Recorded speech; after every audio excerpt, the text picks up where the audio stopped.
بها قد أشرقت أنوار، وبها دواما يذكر الغفار.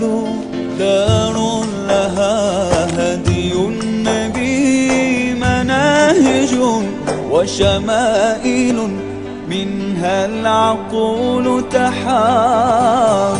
تلوى بها قد أشرقت أنوار، وبها دواما يذكر الغفار.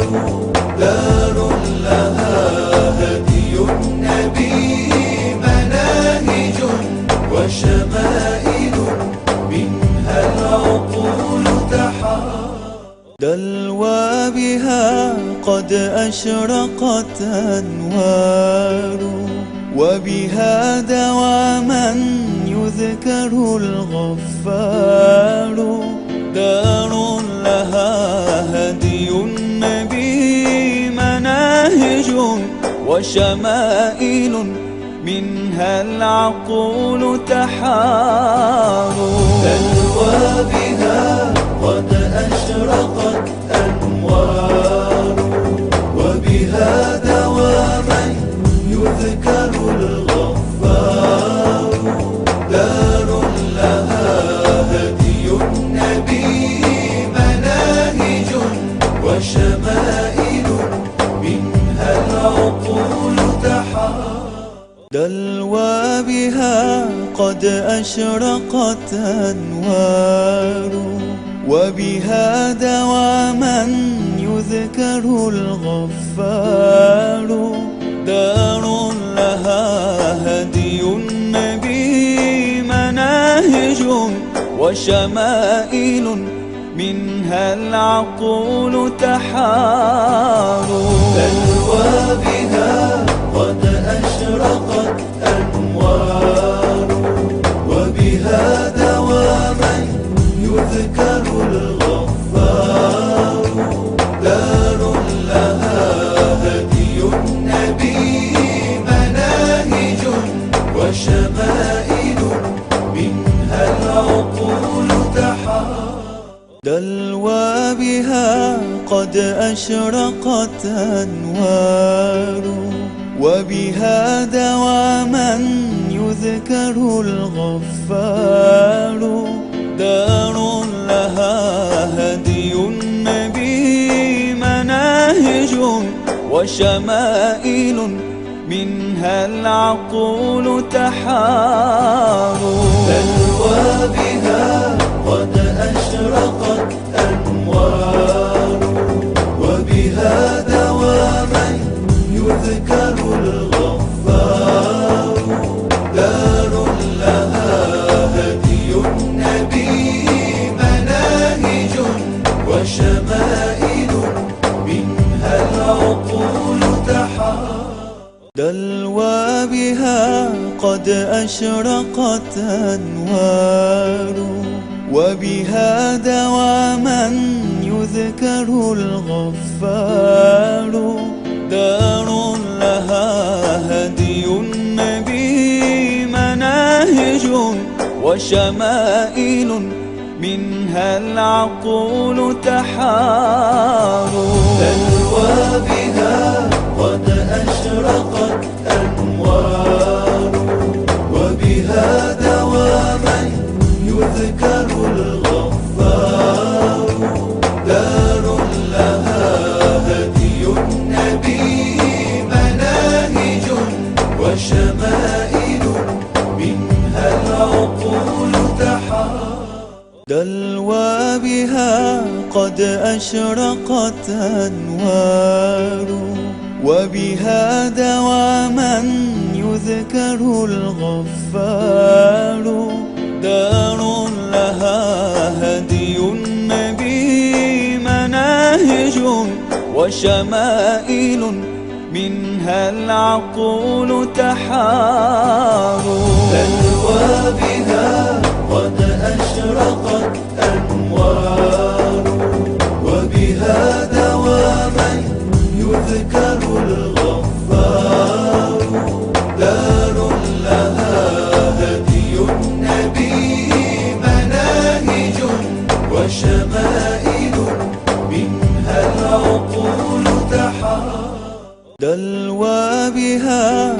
قد أشرقت أنوار وبها دواما يذكر الغفار دار لها هدي النبي مناهج وشمائل منها العقول تحار تلوى بها قد أشرقت أنوار وبها دواما يذكر الغفار دار لها هدي النبي مناهج وشمائل منها العقول تحار دلوى بها قد أشرقت أنوار وبها دواما يذكر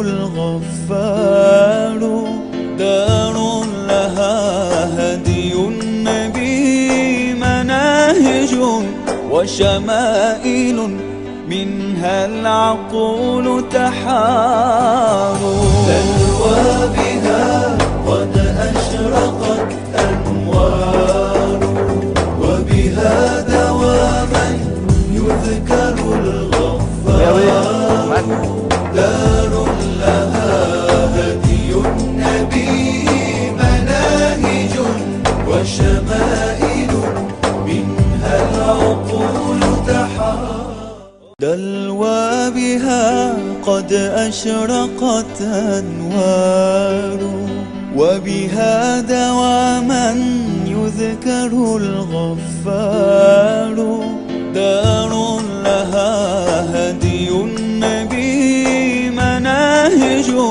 وشمائل منها العقول تحار تلوى بها قد أشرقت أنوار وبها دواما يذكر الغفار دار لها هدي النبي مناهج وشمائل منها العقول تحار دلوى بها قد أشرقت أنوار وبها دواما يذكر الغفار دار لها هدي النبي مناهج وشمائل. Assalamualaikum warahmatullahi wabarakatuh. Alhamdulillahirabbil alamin wassalatu wassalamu ala asyrafil anbiya mursalin sayyidina Muhammadin wa ala alihi wa sahbihi ajmain. Subhanaka la ilma lana illa ma 'allamtana innaka antal alimul hakim. Rabbi shrah li sadri wa yassir li amri wahlul 'uqdatam min lisani yafqahu qawli amma ba'du.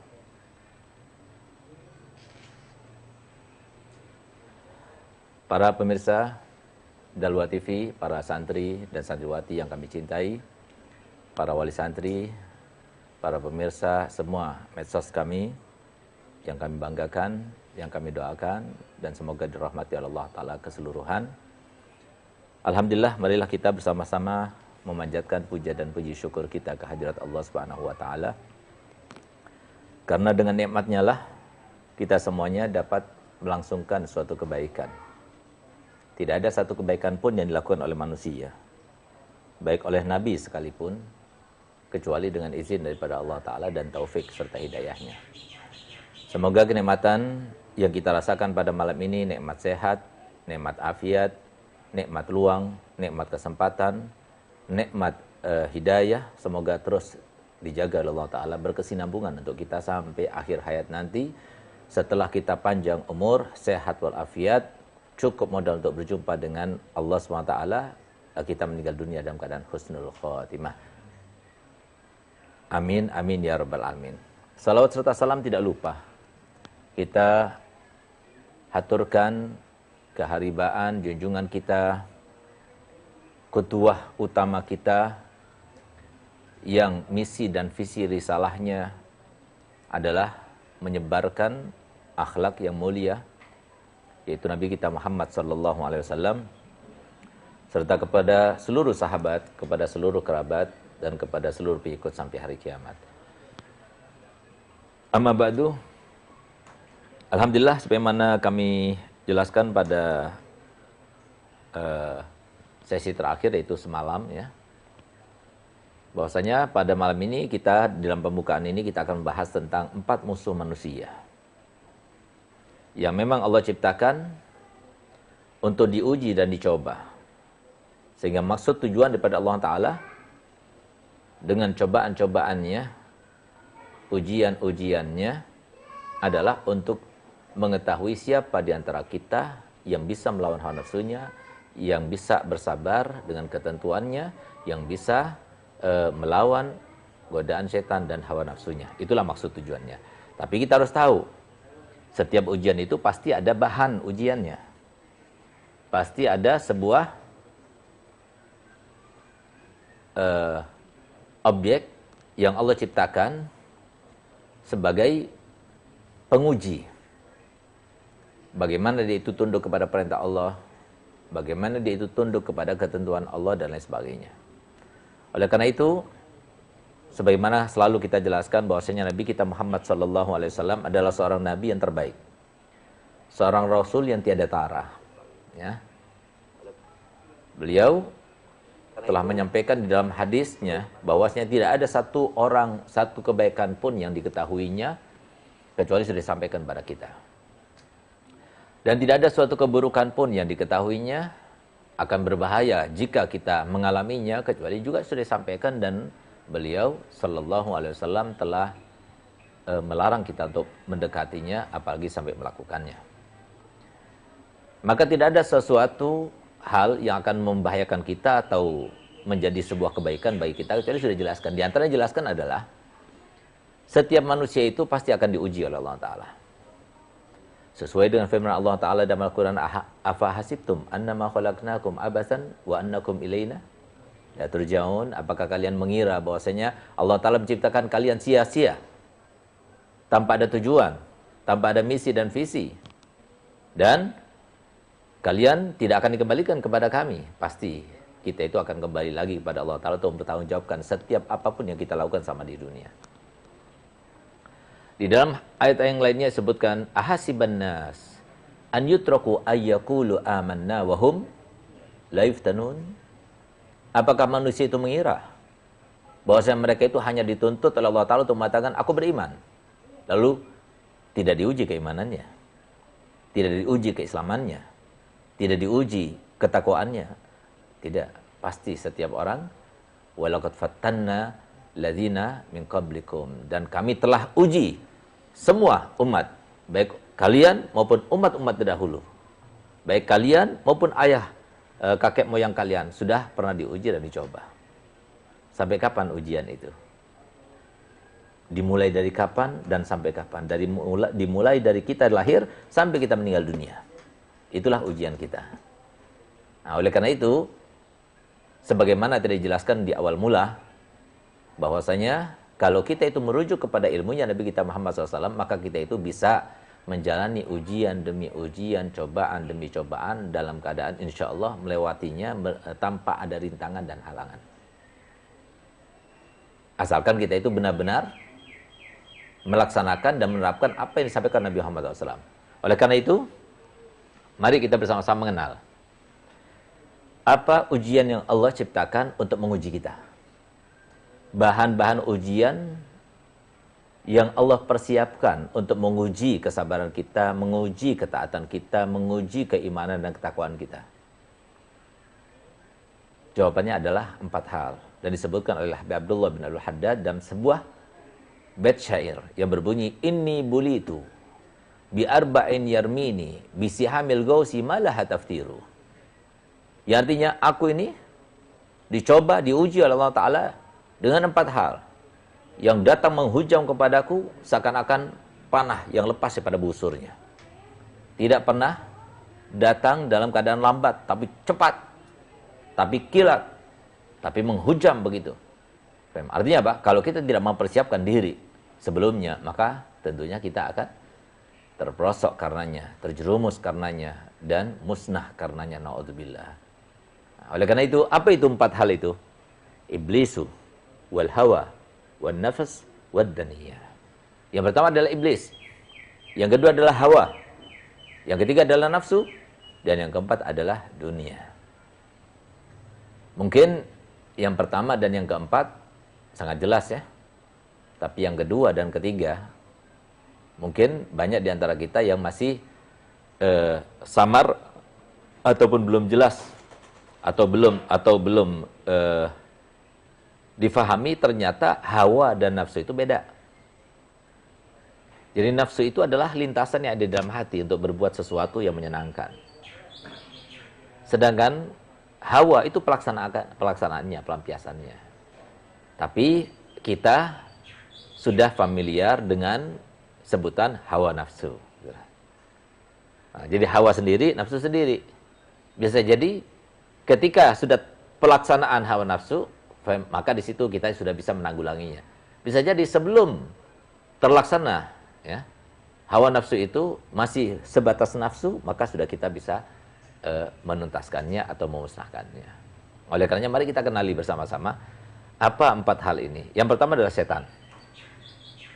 Siapa setan? Setan itu diprakarsai oleh iblis, al-la'in. Iblis awal mulanya adalah sejenis malaikat yang diciptakan dengan api. Yang Allah berikan kemuliaan demi kemuliaan di antara kemuliaan yang diberikannya oleh Allah. Bukan dia sendiri yang menciptakan. Bukan dia yang mengusahakan. Bukan dia yang mengupayakan. Sehingga disinilah Allah Ta'ala kemudian menuntutnya.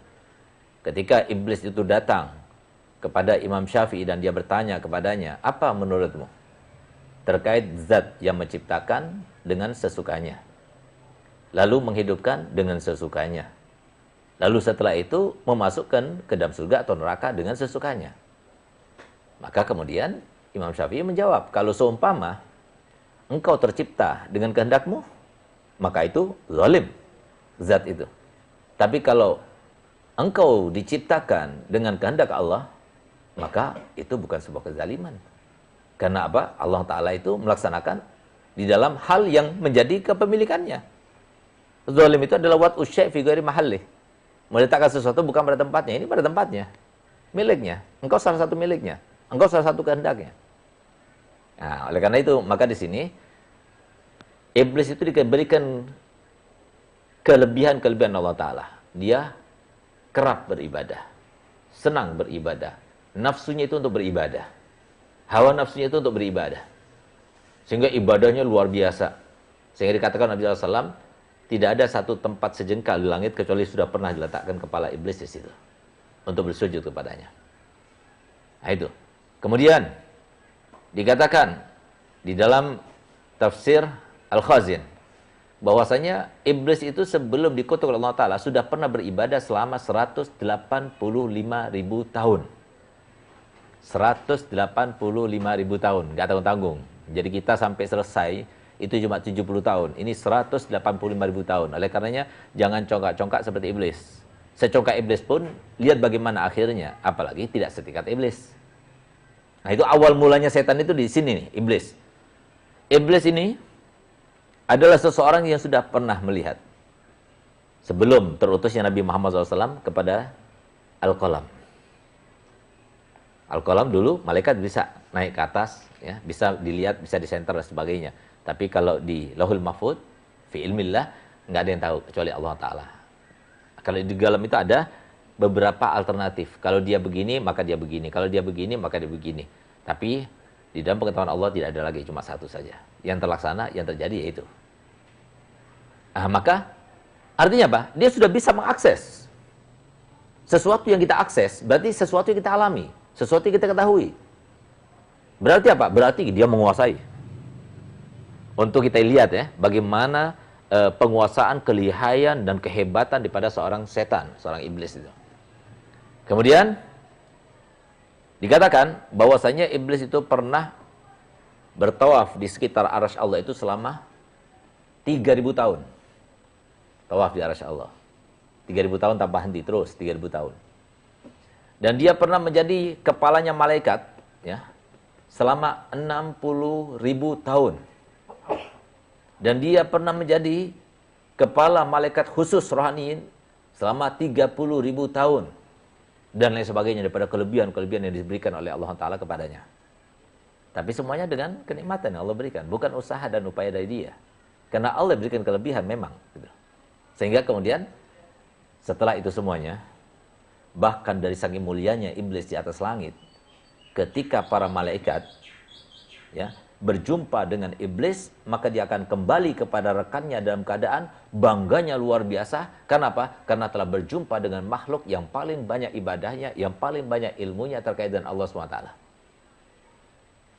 Tapi lihat akhirnya, begitu Allah Ta'ala menciptakan Nabi Adam, ternyata dia tidak menerima. Dia iri kepada Adam. Yang tadinya malaikat semua berkiblat kepada dia, sekarang diperintahkan untuk berkiblat kepada Adam. Sehingga Adam ini adalah seorang makhluk yang Allah ciptakan lebih baik daripada iblis. Maka timbul kecemburuan, timbul rasa iri dan sebagainya. Maka kemudian ketika diperintahkan Allah Ta'ala untuk mereka semuanya bersujud kepada Nabi Adam, maka dia menolak untuk bersujud. Itulah awal mula dia mendapatkan kutukan daripada Allah Subhanahu wa Ta'ala. Ketika dikutuk, maka di saat itulah kemudian setan itu berubah wajahnya. Yang tadinya enak dipandang, putih wajahnya, tampan wajahnya, akhirnya berubah menjadi sangat mengerikan. Ketika tadinya termasuk makhluk Allah yang paling dekat pada Allah, paling dekat pada malaikat-malaikat yang paling dekat, tapi kemudian setelah dia itu dimurkai Allah Ta'ala, berubah menjadi yang paling dibenci di atas langit sana. Semuanya gara-gara Adam. Gara-gara datuk kita Nabi Adam alaihissalam. Marah dia, dendam dia, sehingga kemuliaan yang dia dapatkan, ibadah yang selama 185.000 tahun dia laksanakan, sia-sia begitu saja gara-gara Adam. Di saat itulah dia itu bersumpah, wa izzatika la'awiyannahum ajmain, demi kemuliaanmu ya Allah, aku akan hancurkan mereka, aku akan jerumuskan mereka semuanya. Tidak akan aku biarkan satu pun di antara mereka. Disinilah. Makanya kita harus hati-hati. Jadi jangan sampai kita katakan bahwasanya kalau kita lagi tidur, setan lagi tidur. Tidak.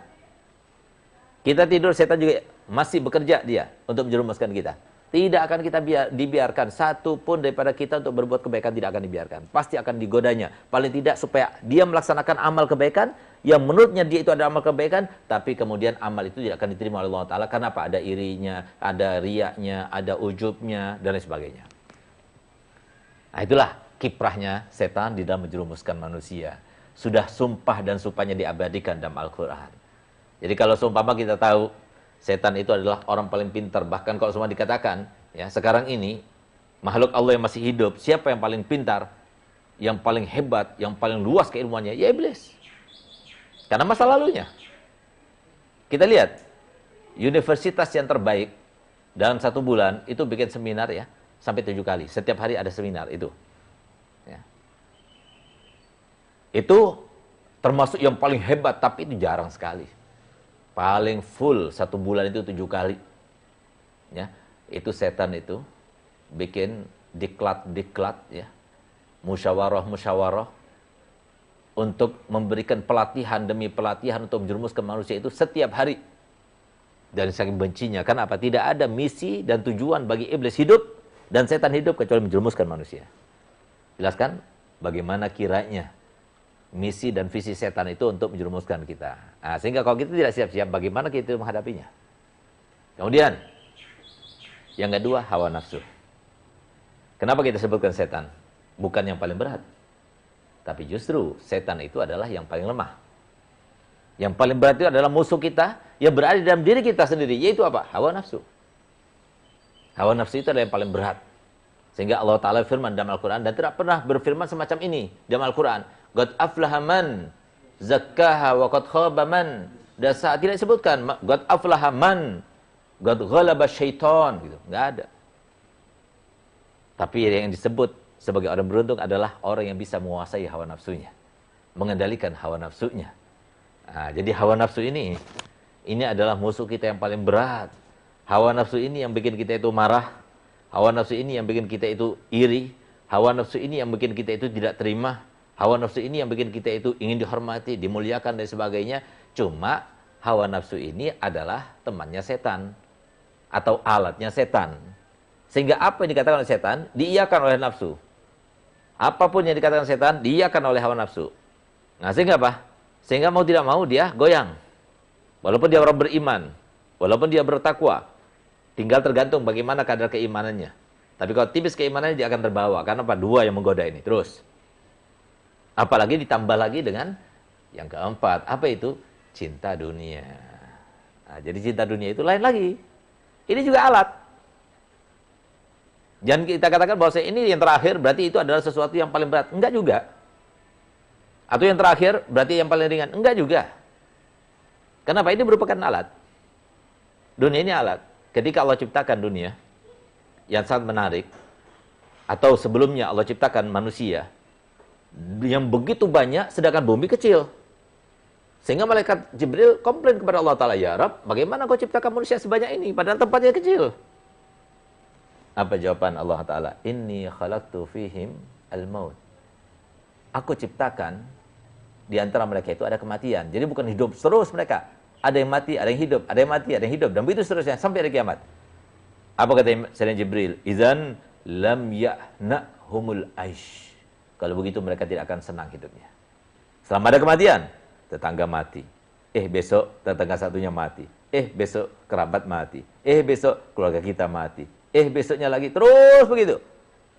Sehingga katanya Sayyidina Umar bin Khattab, kulla yaum nasma' mat fulan, wa sawfa ya'ti yauman yaqulu laka Umar bin Khattab got mat. Setiap hari kita dapatkan berita kematian. Nanti suatu waktu nanti akan datang suatu hari di mana pada hari itu akan dikatakan Amirul Mukminin Umar bin Khattab telah meninggal dunia.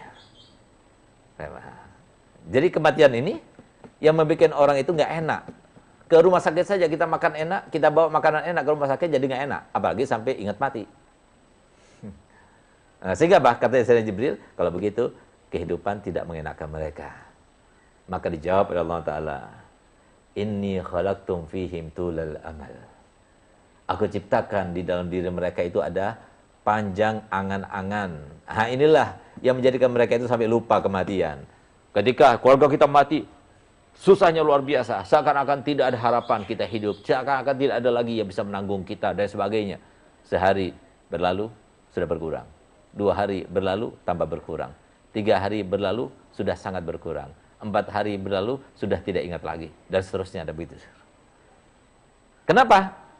Nggak ingat lagi. Padahal keluarganya, ayahnya yang meninggal, ibunya yang meninggal, anaknya yang meninggal, istrinya meninggal, suaminya yang meninggal. Kenapa nggak ingat lagi? Tulul amal. Itu yang melupakan.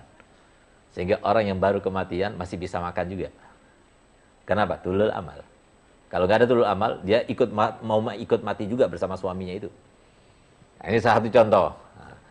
Nah, kemudian, oleh karenanya, maka kematian itu ya adalah sesuatu yang paling cespleng untuk mengobati segala musuh-musuh kita yang 4 ini. Baik itu iblis, hawa, nafsu, maupun dunia, yang paling cespleng itu adalah kematian. Sampai Nabi kita Muhammad SAW bersabda dalam hadisnya, Uzkuru hazimal lazat. Uzkuru hazimal lazat. Hendaknya kalian itu selalu mengingat kepada zat yang menghancurkan segala macam kelezatan. Apa itu? Kematian. Nah, oleh karena itu, nanti tahap akhirnya kita itu harus masuk ke sana. Tapi sebelum ke tahap akhirnya, kita harus tahu. Kita harus membedakan mana yang setan, mana yang hawa nafsu, mana yang cinta dunia. Ketika Allah Ta'ala ciptakan dunia ini, dengan bentuknya yang berhias, yang bisa menyilaukan mata yang memandangnya, di saat itulah kemudian iblis yang diumpamakan dunia itu dengan rupa emas dan perak, itu dipegang emas dan perak itu. Lalu kemudian dikecupnya, diletakkan di matanya, kanan yang kiri. Ya, yang kanan dan yang kiri. Lalu dikatakan, anti binti. Engkau adalah putriku. Aina kunti ana fiha. Dimanapun kau berada, aku ada di situ. Nah, sehingga Pak, dunia itu sangat menjerumuskan. Nabi SAW bersabda dalam hadisnya, ad-dunya khilwatun khadirah. Yang dunia itu manis, dirasa. Hijau, dipandang enak, dipandang mata. Tapi ingat, Allah Ta'ala ingin tahu bagaimana kalian dengan dunia itu. Kenapa? Dunia itu sangat menjerumuskan. Nah, jadi itulah 4 musuh kita. Nah, sekarang kita harus membedakan bagaimana cara kita menanggulanginya. Ya, supaya kita itu termasuk yang selamat melewati ujian-ujian terkait dengan 4 ini. Nggak ada ujian lagi kecuali 4 ini. Ini ujian kita. Yang pertama adalah bagaimana cara kita membedakan antara bisikan setan dengan godaan hawa nafsu. Bagaimana cara membedakan? Cara membedakan begini. Kalau ada sebabnya, berarti itu dari setan. Kalau nggak ada sebabnya, itu berarti dari hawa nafsu. Kalau ada sebabnya, itu berarti dari setan. Tapi kalau nggak ada sebabnya, itu berarti dari hawa nafsu. Nah, misalnya apa? Kita jalan, lalu melihat uang, ya tergeletak gitu aja, nggak dilihat, nggak ada orang, sepi. Dalam pikiran kita, ambil, untuk nggak ada orang, ambil. Nah, itu dari setan itu. Kenapa? Ada sebab yang dilihat, ada sebab yang dipandang. Tapi kalau semua tidak ada sebabnya, kita lagi tiduran begitu, tiba-tiba kita itu berhayal, begini, begitu, ke sana, ke situ, dan sebagainya. Nah, itu namanya hawa nafsu. Nah, itulah perbedaan antara setan dengan hawa nafsu. Tapi lebih kuat mana? Lebih kuat hawa nafsu. Kenapa? Nabi kita Muhammad SAW bersabda dalam hadisnya, ketika beliau itu pulang daripada perang Badar, maka beliau itu bersabda kepada sahabat-sahabatnya, dalam keadaan letih, dalam keadaan penat mereka itu. Suatu peperangan yang sangat tidak sepadan ya. Karena 1000 sekian melawan 300 sekian gitu. Dan dalam keadaan perlengkapan senjata yang sangat lengkap, luar biasa, bahkan lebih. Tapi kaum muslimin tidak. Yang pakai kuda hanya berapa dan sebagainya. Nah, sehingga apa? Tiba-tiba Nabi SAW ketika mau masuk kota Madinah, Nabi SAW bersabda begini, Roja'na minal jihadil asghar ilal jihadil akbar. Kami telah pulang dari jihad yang kecil menuju jihad yang lebih besar. Dalam keadaan letih, dalam keadaan penat, sahabat-sahabat Nabi berkata, ya Rasulullah, ada peperangan yang lebih besar daripada peperangan yang telah kami lewati kemarin? Apa jawab Nabi SAW? Iya. Apa itu ya Rasulullah? Jihadun nafas. Makanya Nabi SAW bersabda, akbar aduwika nafsuka allati baina jambai. Yang paling besar musuhmu, ya, itu adalah musuh yang ada di antara dua bahumu. Apa itu? Nafsu. Nah, oleh karena itu, maka nafsu ini ya yang menggerakkan keinginan untuk berbuat sesuatu yang mengenakkan. Jadi nafsu itu ya Allah ciptakan untuk melakukan sesuatu yang menyenangkan, yang nggak pakai kerja, ya, yang nggak pakai ada perlawanan. Itu nafsu. Siapa sih nggak suka makan? Tambah enak makan, tambah enak lauk pauknya, tambah enak aneka ragam daripada makanannya, tambah nafsu kita makan. Nah, itu nafsu. Siapa sih nggak suka minum? Tambah dingin, apalagi siang-siang hari dan sebagainya. Nah, itu nafsu. Siapa sih nggak suka perempuan? Tambah cantik dan sebagainya. Nah, itu nafsu. Nah, itu manusia. Senang. Walaupun dia sudah kawin, walaupun dia seorang thalibul ilm, walaupun dia seorang alim, akan diganggu. Kenapa? Itu nafsu ada di dalam diri kita.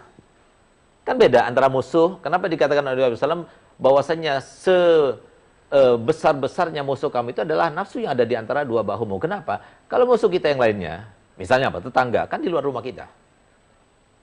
Atau misalnya keluarga kita misalnya, masih di dalam rumah kita, tapi bukan dalam diri kita. Tapi kalau nafsu itu berada di dalam diri kita.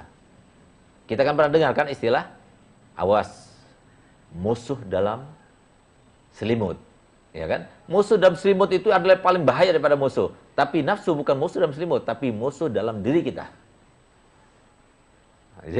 Jadi lebih berbahaya lagi. Kenapa? Karena kita nggak terasa.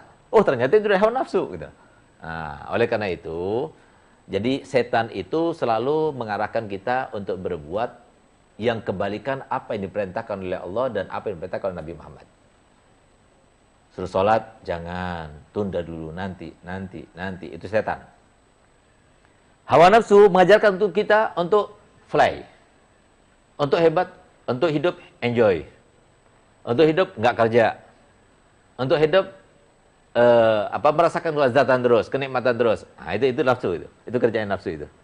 Dunia mengiming-imingi, terus kita diiming-imingi terus kita. Kemana-mana dunia muncul, sana muncul. Untuk apa? Mengiming-imingi kita supaya kita itu terjerumus ke dalamnya. Nah, itulah 4 musuh kita. Sedangkan bagaimana cara menanggulanginya? Setan yang paling lemah. Allah Ta'ala firman dalam Al-Quran, A'udzubillahi minasyaitonirrajim, Bismillahirrahmanirrahim, fa imma yunzighannaka syaitanu nazghun fasta'id billahi minasyaitonir rajim. Ketika ada lintasan setan, kita katakan A'udzubillahi minasyaitonirrajim, sudah berkurang. Tambah lagi A'udzubillahi minasyaitonirrajim, tambah berkurang. Apalagi kita ludahi sebelah kiri kita, asalkan nggak ada orang ya di sebelah kiri kita ya. Kita ludahi untuk apa? Bentuk perlawanan kita kepada dia. Atau ambil batu kita lempar kepadanya. Jangan ganggu aku, seperti yang dilakukan oleh Sayyidina Ibrahim alaihissalam ketika melempar jumrah. Itu kan diambil daripada sebuah filsafat yang terjadi kepada Sayyidatuna Hajar. Ya. Dan kepada Sayyidina Ibrahim ketika akan menyembelih Sayyidina Ismail alaihissalam. Nah, itu dilempar. Nah, dilempar itu adalah sebuah usaha, upaya untuk melawan. Harus seperti itu kita. Nah, bahkan oleh Imam Ghazali disunahkan untuk kita itu meludahinya. Ketika timbul perasaan untuk kita berbuat jelek, sholat, jangan sholat. Langsung kita marah. Langsung tuduhkan kepada siapa? Setan. Jangan tuduhkan pada hawa nafsu dulu, setan dulu. Nah, kemudian kalau seumpama enaknya itu sholat, tapi sholatnya itu yang enak itu cepat, hawa nafsu. Paham? Kenapa? Pengen yang enak-enak, nafsu. Paham? Pengennya sih makan, Rasulullah mengatakan makan sekedarnya. Maka sekedarnya itu, kata Rasulullah, yakfi libni Adam luqaimat yugimna dhahra. Sebetulnya Bani Adam itu cukup, makan beberapa suap itu sudah cukup. Untuk menguatkan, untuk mendapatkan energi ya dalam kehidupannya itu cukup sudah. Fa in kana labudda minhu, kalau harus lebih daripada itu, fasulusun li ta'ami, wasulusun li syarabi, wasulusun li nafasi. Maka bagi 3, sepertiga untuk makanan, sepertiga untuk minuman, sepertiga untuk nafas. Ya kan? Nah, tapi nafsu tidak mengiyakan. Jangan. Hemat, makanan ada di depan kamu, kenapa nggak makan? Kamu punya uang, kenapa nggak makan? Nah, itu nafsu itu. Nah, jadi menanggulangi syaitan itu lebih mudah. Kenapa? Karena jelas. Ada sebab, ada lintasan. Berarti ada setan. Kita lihat perempuan, tergoda. Itu setan. Ya kan? Lagi di rumah, lagi pengen anak pergi ke mall. Pengen anak pergi. Ah, itu nafsu. Pengen makan ini. Ah, itu nafsu. Tapi kalau sedang lihat orang, ini orangnya kayaknya ini orang jahat ini kayaknya, ayo setan. Ada sebab yang dilihat itu. Nah, tapi nggak ada sebab, dia di rumah terus pengen gini, nah, itu dari nafsu. Nah, jadi kalau ada keinginan daripada setan, itu lebih mudah untuk menanggulanginya. Baca auzubillahi minasyaitonirrajim, hilang. Atau misalnya kita melihat ke atas langit, sebagaimana dijazakan oleh Habib Ahmad bin Salatos, kalau sudah ada lintasan dari hati dari setan ya, maka kita lihat ke atas langit, lalu kita kata Allah sampai habis nafas kita. Itu semua lintasan setan akan terhangus, terbakar semuanya. Nah, itu. Nah, oleh karena paling mudah, mengatasinya paling mudah. Lalu kemudian hawa nafsu itu agak sulit. Karena hawa nafsu banyak maunya. Sementara kita satu orang, energi kita terbatas. Kemampuan kita terbatas. Sedangkan nafsu banyak maunya. Maunya apa? Maunya main. Maunya makan. Maunya dunia. Maunya memimpin. Maunya perempuan. Nah, itu nafsu itu. Kemauan nafsu. Jadi nafsu itu ada 5. Nafsu permainan, nafsu makan, nafsu dunia, nafsu perempuan, nafsu jabatan. Ini semua terkait dengan nafsu. Setiap orang nafsu kepada 5 ini. Standarnya manusia itu nafsu kepada 5 ini. Yang bisa melawannya, maka dia termasuk orang yang beruntung. Qad aflaha man zakkaha wa qad khaba man dassaha. Tapi tidak mudah. Karena melawannya itu dengan cara mujahadah. Mujahadah itu bagaimana? Mujahadah itu melakukan suatu tindakan yang melawan hawa nafsunya itu. Misalnya apa? Kita selalu pengennya makan melulu. Berarti kita suruh apa? Puasa. Makan dikit. Nah, gitu. Ditarget. Nah, gitu loh. Nah, ngerti nggak? Nah, oleh karenanya jangan salahkan orang kalau suudzon sama orang yang gemuk gitu. Kenapa orang gemuk itu banyak makannya? Kenapa nggak mungkin orang gemuk itu nggak banyak makan? Nggak mungkin gitu. Kok bisa? Dagingnya dari mana itu? Allah ciptakan langsung plak gitu dagingnya, nggak mungkin. Nah, berarti banyak makan. Nah, gitu aja. Nah, supaya tidak disuudzoni gimana? Ya dikurangi makannya. Lawan. Jangan mau gitu disangka orang yang enggak. Kata Imam Syafi'i, la turi lil adi qatuzullan fa inna syamatatal ada bala'u. Jangan kalian tampakkan sedikit pun daripada kekurangan kalian. Karena apa? Kalau musuh tahu, maka akan menjadi sebuah cercaan itu nantinya. Nah, jadi jangan tampakkan kekurangan kita. Nah, itu kenapa? Nafsu. Hawa nafsu. Nah, oleh karenanya kan, di antara obat-obat yang diberikan oleh dokter, ya, ketika seorang itu mau diet, dikasih apa? Obat apa? Obat menghilangkan nafsu makan. Ada nafsunya kan? Obat menghilangkan nafsu makan. Kenapa? Karena nafsu makan itu adalah sesuatu yang paling berbobot, yang paling berkontribusi di dalam diri manusia untuk bikin gemuk. Gagal dietnya itu gara-gara nafsu makan. Sehingga dimatikan pokoknya. Bagaimana caranya? Nafsunya matikan. Nafsu makannya matikan. Nah, dengan cara dibikin panas lah perutnya, dengan apa? Obat-obat komponen-komponen yang diketahui oleh secara medis itu dan sebagainya. Ini salah satu contoh gitu loh. Nah, oleh karena itu, misalnya apa? Kita sholat cepat. Melawannya gimana? Bikin lambat. Kita suka berbicara, ngelawannya gimana? Diam. Kita suka kumpul sama manusia, kesenangan kita pengen kumpul sama manusia. Uzlah. Nah, gitu. Apa yang kita inginkan, yang disenangi, ya, nah, itu harus dilawan. Itu namanya melawan hawa nafsu. Sebentar aja.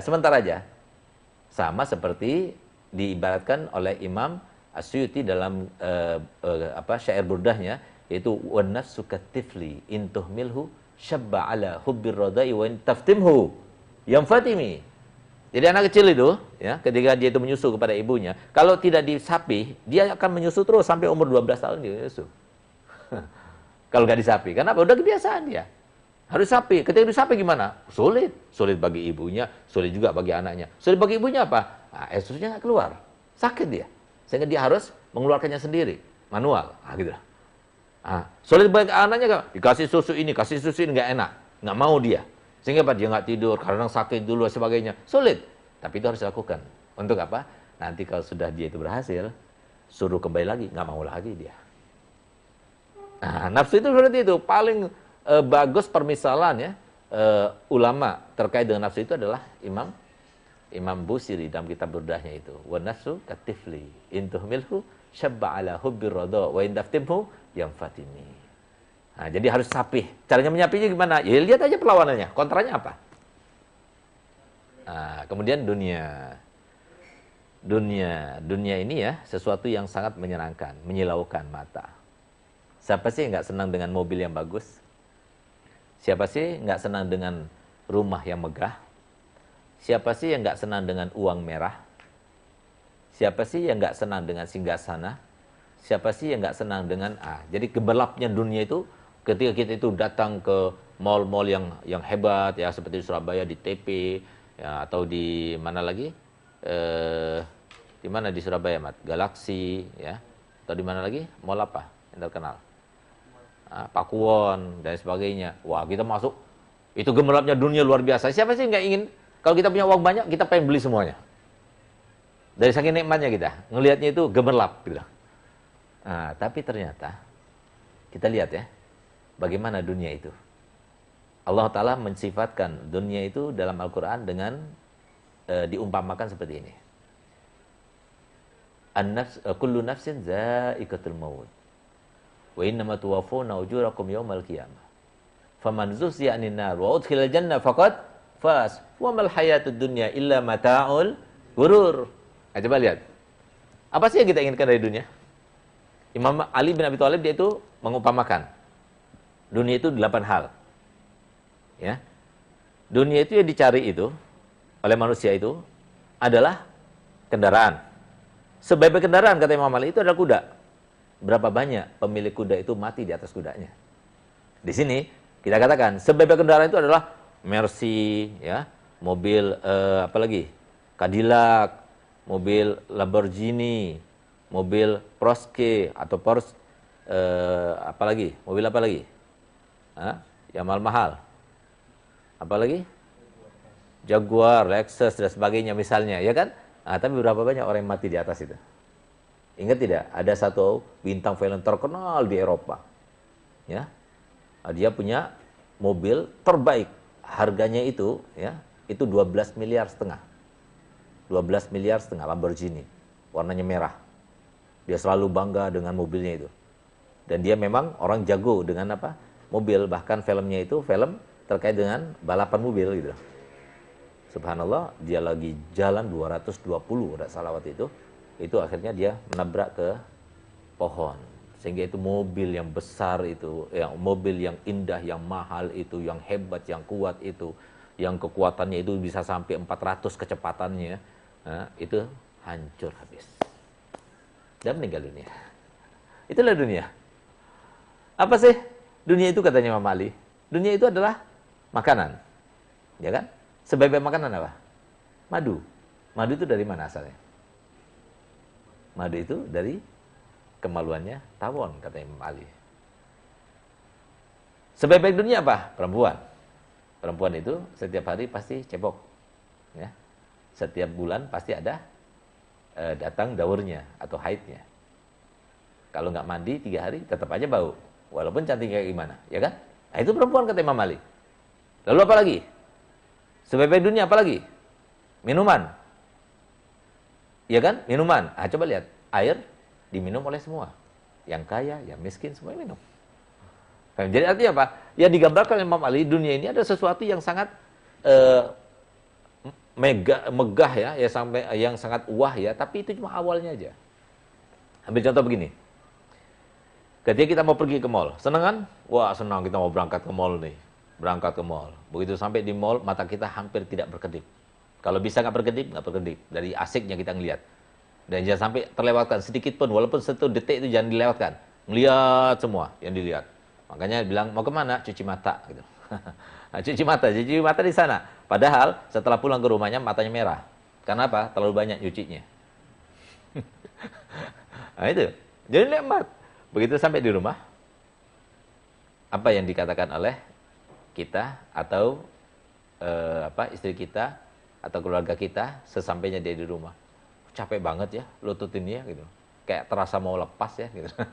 Itu nikmat lihatnya. Waktu di mall nikmat, begitu di rumah mana nikmatnya?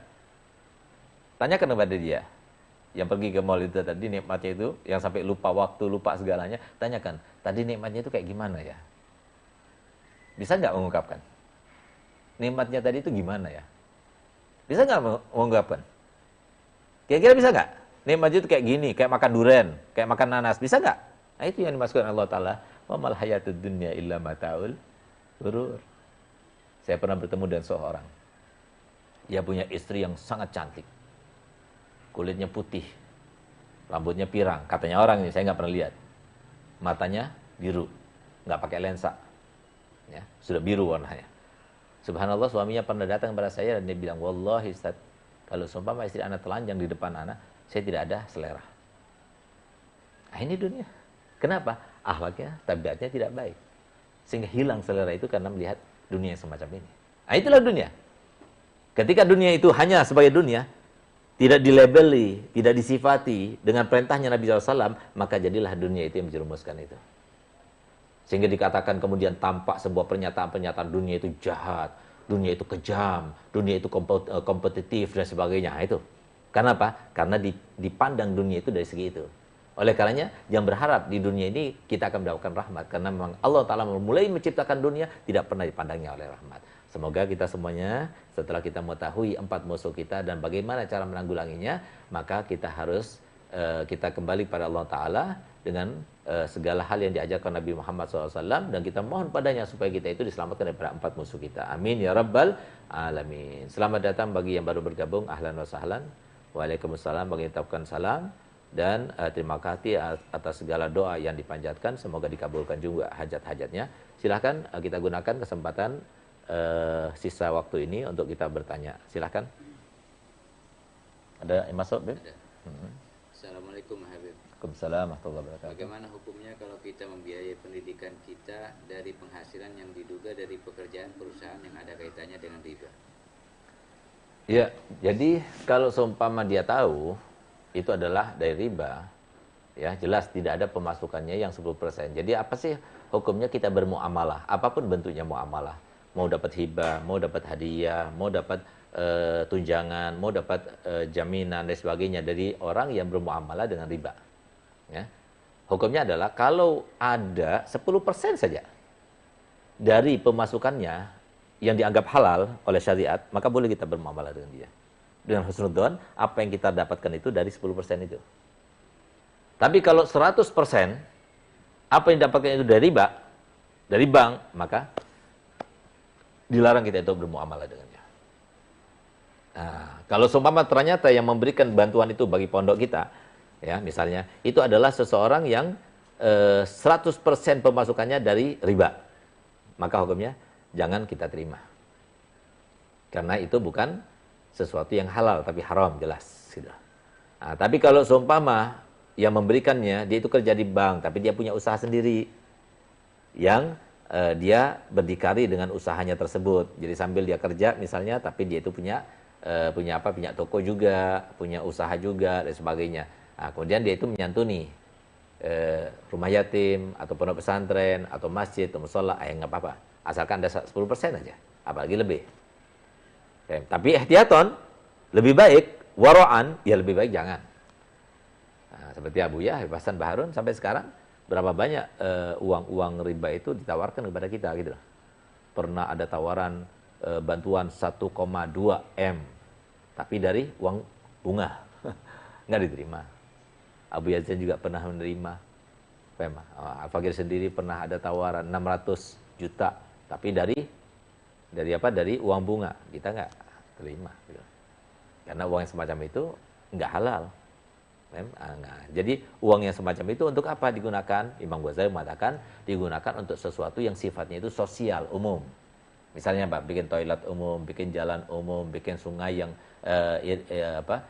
digunakan oleh kebanyakan masyarakat misalnya. Jadi umum, bukan pribadi. Gitu. Nah, itu digunakan seperti itu. Tapi kalau yang untuk ke penggunaan pribadi itu nggak boleh. Ya, jadi seperti itu. Jadi lebih baik kalau mau meniru dalwa ya jangan diikuti, jangan diterima. Cari yang lainnya aja, usaha yang lainnya aja gitu.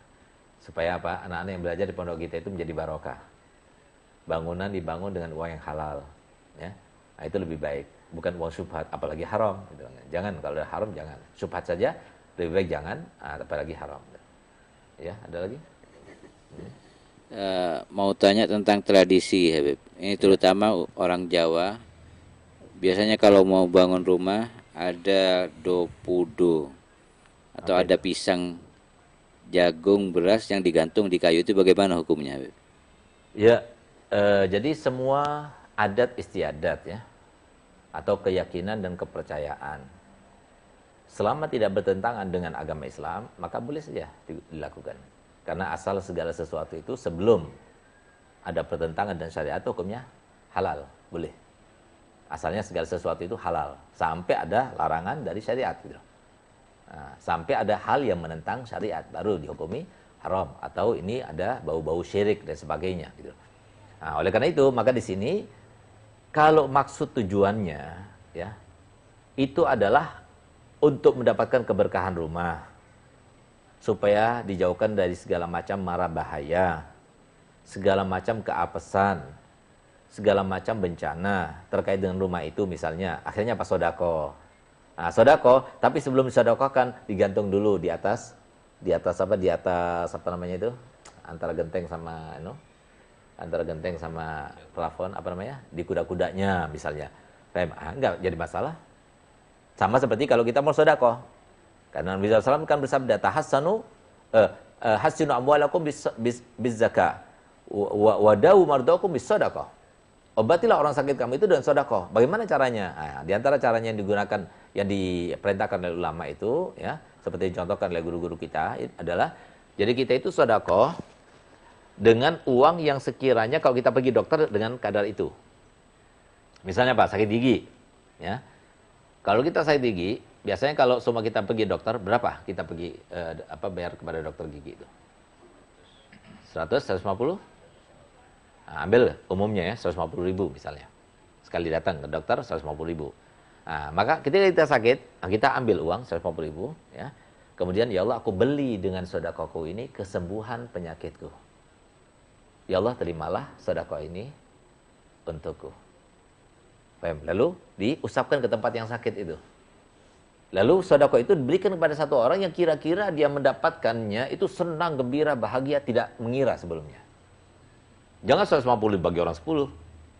Kurang senang dia, apalagi bagi orang 100 gitu. Nggak bakal senang gitu. Nah, jadi 150 itu bagi kasih satu orang. Nah, yang kiranya dia senangnya luar biasa. Nah, itu. Senangnya orang yang menerima sedekah itu menjadi sebab kesembuhannya. Dan coba kita, itu hitungan detik ya. Begitu diterima sama orang yang punya, itu insya Allah sembuh. Nah, ini kan sama seperti itu. Kenapa diusapkan dulu? Mengambil keberkahan dan sedekah ini. Paham? Untuk apa? Husnudzon pada Allah Ta'ala. Ana inda dzanni abdi bi. Falyadun bi masya. Itu. Nah, sama seperti kalau Rajab kita bikin bubur apa? Bubur Rajab, ada itu bubur Rajab. Kalau kita mau bikin rumah, kita ada bubur manis itu, bubur apa itu namanya? Bubur beras itu. Kalau seumpama seorang pengantin ya nasi kuning, nah, gitu ya. Nah, sama seperti itu, sedekah tapi diniatkan untuk hajatnya. Nah, kalau seperti itu nggak jadi masalah. Tapi kalau seumpama nasinya dia sedekah dengan bubur, tapi buburnya nggak dimakan manusia, taruh di atas. Kenapa? Kasih jin. Ah, itu nggak boleh. Kenapa? Dilarang oleh agama, mubazir. Apalagi sampai yakin betul-betul ada jinnya, betul-betul ada dewa-dewinya misalnya gitu. Nah, itu berarti syirik gitu. Nah, tapi kalau nggak ada meyakini seperti itu, cuma supaya berkah sebelum disedekahkan itu pisang ditaruh di kuda-kudanya rumah. Nanti setelah itu siapa yang makan pisangnya? Ya tukang-tukang itu. Ya nggak apa-apa begitu. Nah, tapi kalau dibiarkan di kuda-kuda sampai busuk pisangnya, nah, itu yang nggak boleh. Kenapa? Nabi SAW naha anil gil wal gal wa tadyi'il mal. Nabi SAW melarang yang namanya gil-gol, kata orang begini, kata orang jangan lakukan yang semacam itu. Dan juga melarang daripada buang-buang harta. Ini termasuk buang harta, haram hukumnya. Nah, tapi kalau seumpama tidak dibuang-buang, cuma hanya dititipkan sementara. Seperti saya bikin kitab. Setiap saya bikin kitab, saya taruh di makom saya punya abah. Untuk ambil keberkahan, doanya saya punya abah. Supaya kitab ini manfaat dan jari-jariah saya punya abah. Nggak apa-apa. Bukan berarti saya itu berbicara dengan orang mati atau tidak, mengambil keberkahan supaya menjadi jariahnya beliau, supaya direstui oleh beliau, gitu. Kenapa orang yang meninggal di dalam kuburnya itu ketika kita datang dia tahu, dia mengerti, tapi kita tidak bisa mendengarnya jawabannya gitu. Nah, jadi seperti itu. Nah, ada lagi? Habib, ada orang yang punya bisnis haram tapi sekarang dia tobat. Bagaimana barang-barang yang ada itu? Apa bisa dijual terus disedekahkan? Ya, jadi kalau seumpama kita itu bertransaksi dengan sesuatu yang haram, maka kita akan lepas daripada kaitan-kaitan tersebut dengan cara kita ambil pokok rosmalnya aja. Misalnya apa? Uang itu diribakan. Sebelum diribakan itu berapa uangnya? Nah, itu hak kita. Selebihnya itu harus kita keluar.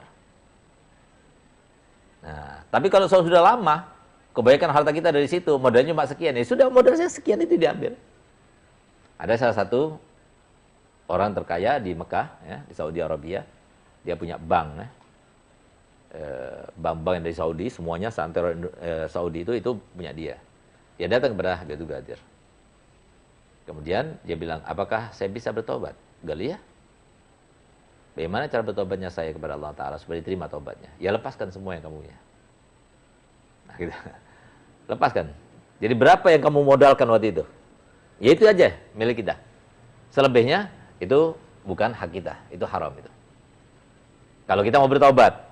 Nah, kenapa? Taubatun nasuha itu adalah yang terpenuhi dalamnya 3 syarat. Faham? Apa itu? Meninggalkan maksiat itu sejauh-jauhnya. Meninggalkan saat itu juga. Nggak, jadi itu saat itu juga. Nah, di antara kiat untuk meninggalkan sesuatu yang terkait dengan riba, ya kita tinggalkan, ambil pokoknya saja. Itu itu yang jadi hak kita. Nah, tapi modalnya pun juga dari bank, ya sudah berarti semuanya harus dilepaskan. Rela hidup miskin, nah, untuk sementara. Tapi insya Allah berkah. Ada beberapa orang ya yang datang kepada kami karena dia bertobat daripada transaksi riba dan lembaga yang menyediakannya, akhirnya dia itu keluar. Dia jual kue. Keluar dari enak dia, posisinya bagus, gajinya besar, jual kue dia. Sekarang alhamdulillah dia udah punya toko 11. Nah, berkah. Jadi kalau kita itu mencari ridho Allah Ta'ala, benar-benar kita mencarinya, kita akan dapat.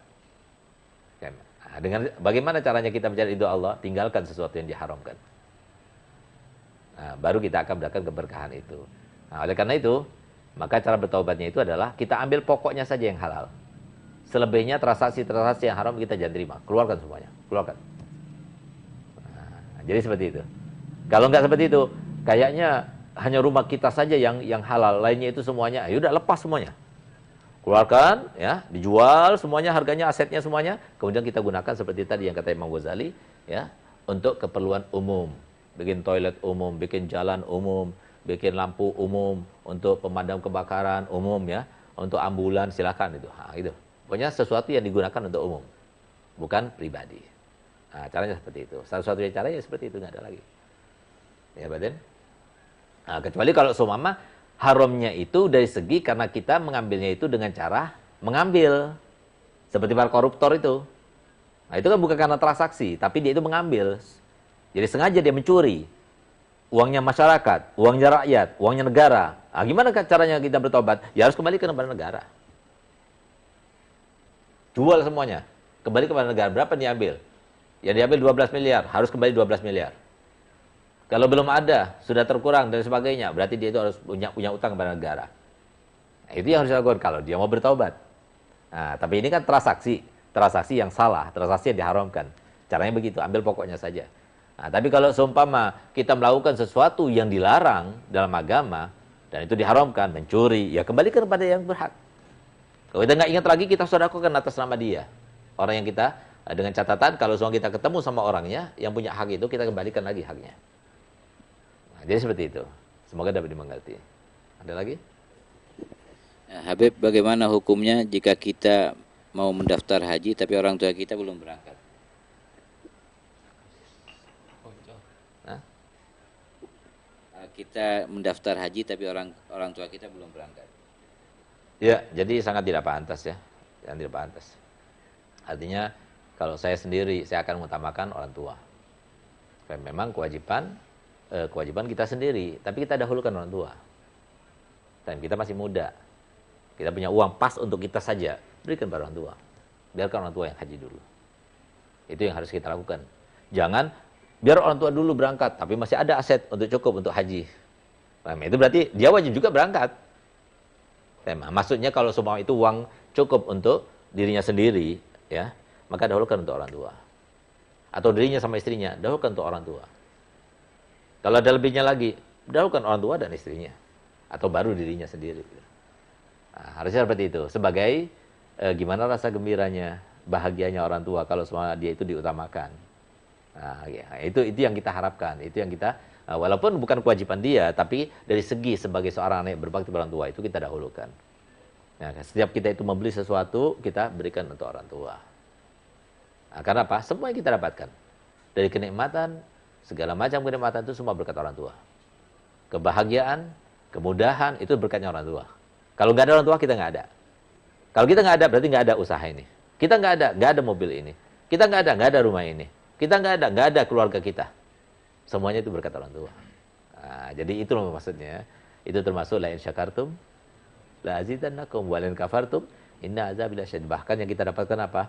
Kalau kita dahulukan orang tua, maka kita dapatkan pahalanya itu 70 kali lipatnya. Kebaikan 10 kali lipat, ya kan? Kalau kita utamakan orang tua, maka kita dapatkan pahalanya itu 70 kali lipat.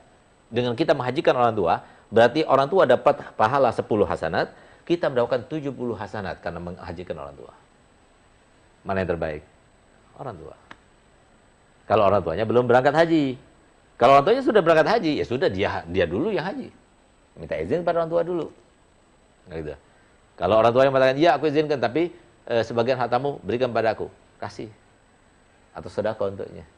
Karena sebaik-baik sedekah itu adalah kepada para ulama, lalu kepada orang tua, lalu kepada kerabat, lalu kepada orang yang tidak bisa bekerja, alias cacat, ya, atau tua, atau sakitan, lalu kepada orang yang sehat. Jadi ada 5 tingkatan sedekah itu. Gitu.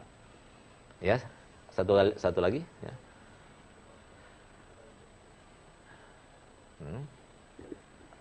Habib mau tanya, apakah boleh membaca salawat al-busyra selesai sholat duha? Karena ijazah dari Habib setelah sholat subuh. Ya, jadi salawat Al-Busyra itu diimpikan oleh salah satu putra daripada saya punya abah, Habib Hasan Baharun. Rasulullah itu mengatakan kepada yang bermimpi, barang siapa yang baca salawat Busyra sebanyak 41 kali habis sholat subuh, maka sama seperti khasiatnya baca Yasin 41 kali. Dalam mengabulkan hajat, mudahkan urusan, melapangkan segala macam kesulitan, menolak segala macam bala dan wabak. Ya. Nah, insya Allah kalau kita baca salawat Busyra terus, dengan niat supaya tidak terkena dengan paparan COVID, insya Allah kita termasuk yang selamat. Ya. Nah, niatkan seperti itu, bukan hanya untuk kita, untuk keluarga kita, anak keturunan kita. Nah, jadi di situ Nabi SAW berpesan itu habis sholat subuh. Jadi nggak jadi masalah. Habis sholat duha juga nggak apa-apa kan, habis sholat duha, habis sholat subuh. Habis sholat subuh apa? Duhur. Sebelum duhur berarti habis sholat subuh. Nah, gitu loh. Kita ambil mudahnya. Karena apa? Rasulullah itu suka mempermudah. Yasiru wala tu'assiru. Permudahlah, jangan mempersulit. Asalkan mempermudah di sini bukan dengan maksud sholat subuhnya kesiangan. Nah, kalau sudah seperti itu, makanya kenapa Nabi SAW mengatakan habis sholat subuh? Nah, kenapa? Karena yang biasanya yang bisa mendapatkan khasiat daripada sholat Busyra bagi orang yang tidak tidur habis sholat subuh atau sholat subuh, nah, gitu loh. Nah, tapi kalau kesiangan bisa jadi nggak termasuk yang dapat itu khasiatnya itu. Makanya Nabi SAW mengatakan habis sholat subuh bacanya. Nah, lagi-lagi kita kembali pada awal mula pembukaan jam majelis taklim ini, apa itu? Melawan hawa nafsu. Nah, gitu loh. Nah, jadi kata Nabi SAW, innallaha yubariku li ummati fi bukuriha. Allah Ta'ala itu memberikan keberkahan bagi umatku pada waktu pagi harinya. Nah, jadi waktu pagi hari itu diberkati Allah Ta'ala. Termasuk yang diberkati itu habis sholat subuh sampai terbitnya matahari. Nah, itu adalah waktu-waktu yang barokah. Jangan pas waktu-waktu yang barokah kita tidur. Berarti apa? Tidurnya yang barokah. Nah, barokah itu nggak ada tidur. Karena barokah nggak menyentuh kepada tidur gitu loh. Karena tidur itu termasuk nafsu.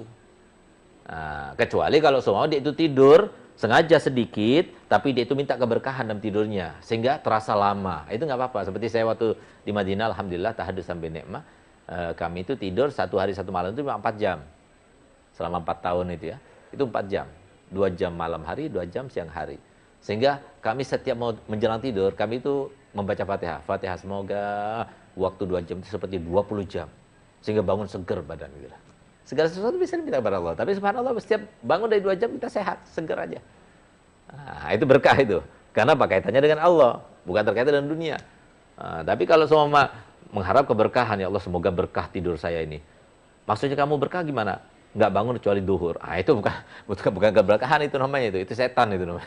Nah, itu tuntutan hawa nafsu itu. Nah, semoga kita semua termasuk yang diselamatkan daripada musuh-musuh kita yang Allah memang ciptakan sebagai ujian daripada kita, sehingga kita termasuk orang yang sukses melewati ujian demi ujian, cobaan demi cobaan, dan kita termasuk dicintai Allah Ta'ala dan dirahmatinya serta dekat kepada kekasihnya Nabi Muhammad SAW. Ala hadziniyah wa likulli niyatin shalihah wa la manasal salih. Al-Fatihah.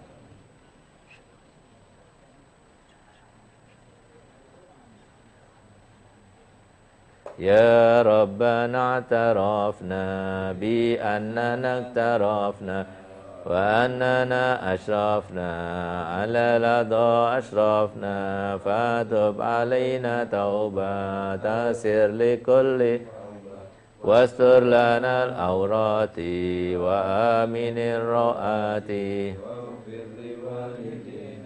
ربي ومولودينا والأهل والإخوان وسائر الخلان وكل ذي محبة والمسلمين أجمع آمين يا ربي أسمع لا باتساب منا بالمصطفى الرسول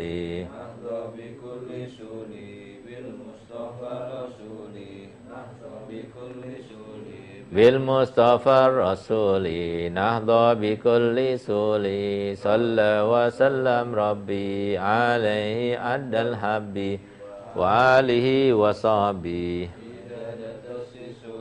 والحمد لله كثيرا دائم محبة النسائم سبحان ربك رب العزة عما يصفون والسلام والحمد لله رب العالمين سر الفاتحة.